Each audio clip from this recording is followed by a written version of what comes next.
Hello, this is Jess, and welcome to this video on creating and managing groups in Wowzers. Creating groups is the key to personalizing curriculum for your students. To create or manage groups in Wowzers, click the Groups tab over here on the left. In this tab, you can see all the groups I've already created for my students. Each group has a different set of curriculum for the students in that group. Just like the Curriculum tab, each group of students shows an overview of the student's recent performance and divides the students into 3 tiers. This allows you to quickly glance at the list of groups and get a feel for which groups are struggling and which ones are doing great. You can click any of the groups to see which students are in it. To start off, let's take a look at how to add a new group. If you have a group of students who could all use some extra work in a particular area or who you want to give an extra challenge to, click this plus button to start the process of creating a new group. All you have to do here is name the group, select the students who should be included in this group, and then choose whether to assign them to the group path right now or not. When you're ready, click the Save Changes button. After that, you just choose what curriculum should be included in this group. Keep in mind that students can be in multiple groups. Maybe you have a student who's in one group to review division concepts and in another group to review how to simplify fractions. You can easily change what particular group they're working on at any moment or whether they should be working on the general classroom path. We'll go over how to change a student's path in a moment. First, let's take a closer look at one of these groups. Here you can see how the students have done on each section included in this group. At the top here are the sections included in the curriculum path, and this grid should look pretty familiar. It's just like the main classroom dashboard, except it only includes some of the students and certain sections of the curriculum. If you want to jump to a different part of the curriculum path, you can use this drop-down menu to recenter the grid. These arrow buttons are also a great way to sort the student scores from least to greatest to quickly see which students struggled the most on this particular section. This way, you can quickly identify which students might be in need of more intervention. You can also click any of the scores to see a more detailed view of exactly how the students performed on each day and each activity. This makes it easier to focus on exactly what the student needs assistance with. It's probably best to give the quiz scores the most attention since this represents how well they understood the curriculum at the end of the day.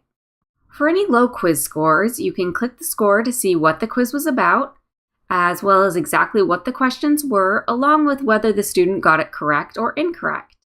This green icon represents a correct answer, and this red icon represents an incorrect answer. As a next step, you could scroll back to the top here, print the incorrect answers out, and then go over them one-on-one with the student. Or you could go back to the Groups tab, and maybe create a new group with any student struggling with the same concepts and assign them the concept at a lower level to help build up their comprehension.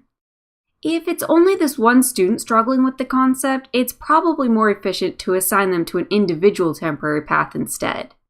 Now, one of the big questions is how to figure out which students should be assigned to a group. To figure this out, let's go back to our classroom and take a look at the Reports tab.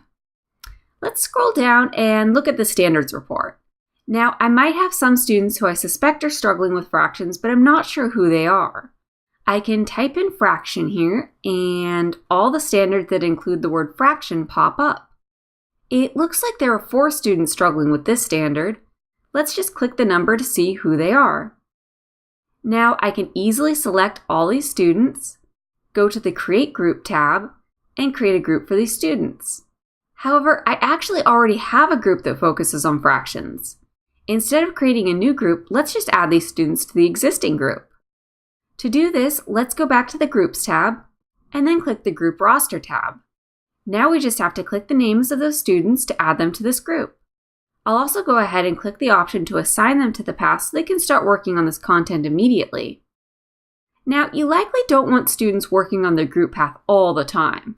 They probably also have a classroom path or even maybe multiple groups.